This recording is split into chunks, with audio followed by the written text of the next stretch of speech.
This is NSN International. This is where trust meets accountability.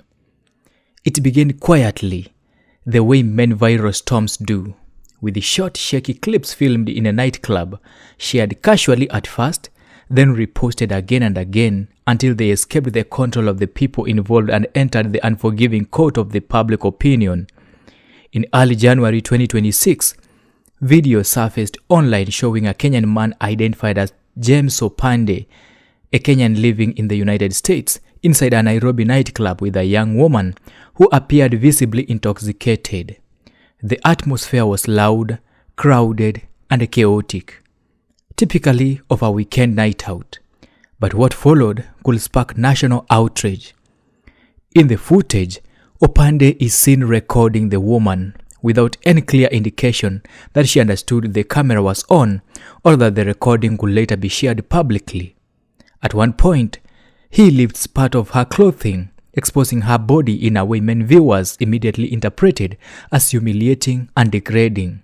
The woman does not appear fully aware of what's happening, and her impaired state became central to the public reaction that followed. As the clips circulated, speculation exploded. Social media users rushed to identify the woman. Very quickly, the name Irene Wanjiku began trending, attached to screenshots, captions, and commentary. The identification spread rapidly, but it later emerged that this was a case of a mistaken identity. The woman was eventually identified as Marion Naipei, a young woman from Kajiado County. By then, however, the damage caused by misnaming and public speculation had already taken root. A second video appeared soon after. This one showed a conversation between Opande and the woman, filmed later the same night. In it, she appears playful and talkative, a detail some users could later seize upon to argue that the earlier incident was consensual or harmless. Others rejected that framing entirely, insisting that intoxication negates meaningful consent and that selective clips cannot justify public exposure or humiliation. What might have remained a private mistake escalated rapidly into a national debate. The backlash was swift and intense. Thousands of Kenyans online condemned Opande's actions, calling them exploitative and reckless. Many focused on the ethics of recording someone in a vulnerable state and distributing that footage for public consumption. Others pointed to Opande's personal life, noting that he is married, and questioned the moral judgment behind both the act itself and the decision to post it. Public figures joined the conversation. Religious leaders, social commentators, and community figures criticized the normalization of such a behavior, warning against a culture that turns humiliation into entitlement. One recurring theme emerged: the idea that digital virality does not erase personal responsibility. Behind the noise, the woman at the center of the storm was dealing with the consequences. With the support of a local Nairobi chief, she reported the matter to the Buruburu police station. The complaint centered on privacy violations, non-consensual recording, and the emotional distress caused by the circulation of the videos. Authorities later intercepted Opande at an airport checkpoint as investigations began into potential cyber-related offenses. When the woman eventually spoke publicly, her tone was so confrontational but wary. She described shock, shame, and psychological toll of becoming a viral subject overnight. She spoke of struggling to go outside without fear of recognition or judgment and asked for privacy as she tried to process what had happened. Her statement shifted the narrative for many observers, forcing attention away from speculation and back to the human cost of digital exposure. As the story unfolded, human rights advocates and women rights activists entered the debate with force. They framed the incident not as isolated misconduct, but as part of the wider pattern of digital abuse. To them, the video represented a form of gender-based violence, where women's bodies, especially when intoxicated, are treated as content rather than as human beings deserving dignity and protection. Several advocacy voices argued that filming and sharing such material without consent amount to digital violence. Some called for legal accountability beyond Kenya, even suggesting diplomatic consequences given Opande's residency abroad. Their position was clear. Borders should not shield individuals from accountability for harm inflicted online.